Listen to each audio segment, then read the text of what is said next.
வீடியோல நான் உங்களுக்கு டிப்ஸ் சொல்ல போறேன். ஃபர்ஸ்ட் இதை கட் பண்ணிடலாம்.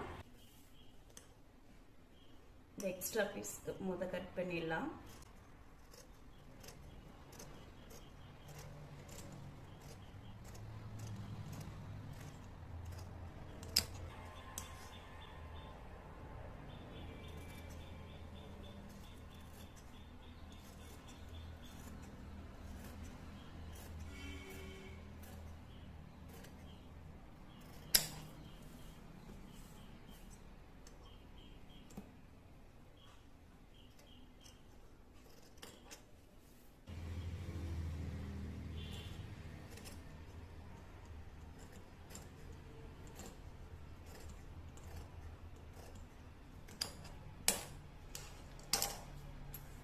இப்போ இது வந்து பேக் சைடு உள்ள ஆர்ம்.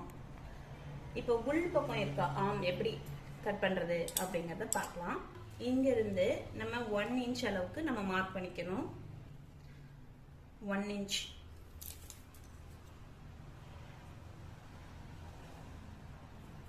இது வந்து ரெடி அளவு. இந்த ரெடி அளவு வந்து இந்த 1 இன்ச்ல வந்து நீங்க வைக்கணும்.